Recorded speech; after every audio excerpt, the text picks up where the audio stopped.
yung bata na yan, nakamatay yan eh. Nakamatay yan.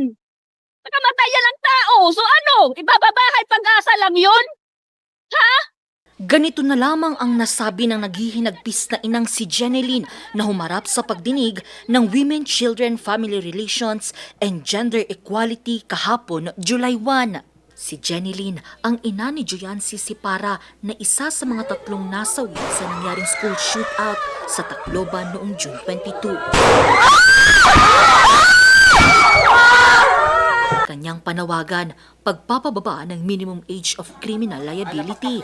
Bagay na suportado rin ng ilan pang kaanak ng biktima na nabaril. Sana mabigyan ng pustisya yung mga nabiktima, lalong-lalo na po sa mga namatayan. At sana po hindi maging hadlang ang pagiging minor de edad para makulong.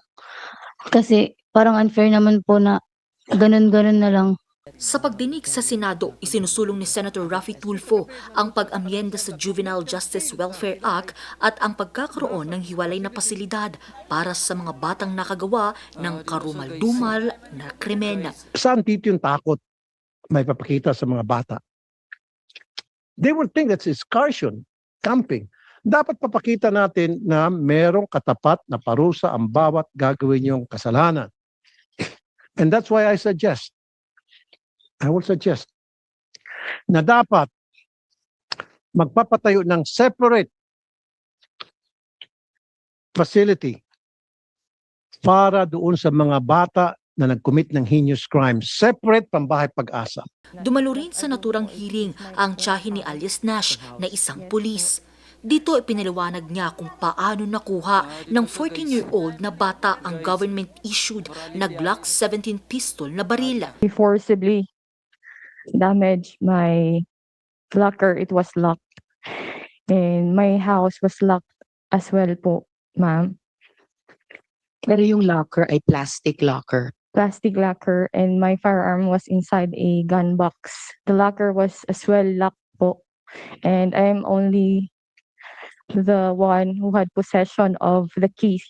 Sa nangyaring sesyon sa Senado, lumabas na posible raw na ang mga menor de edad na nasa likod ng school shooting na impluwensyahan ng extremist group na 764 na isa rin sa mga likod sa malakihang school shootout sa Estados Unidos. Kinakaibigan muna. Binibigyan ng sense of belonging. Pinaparamdam na may lugar sila.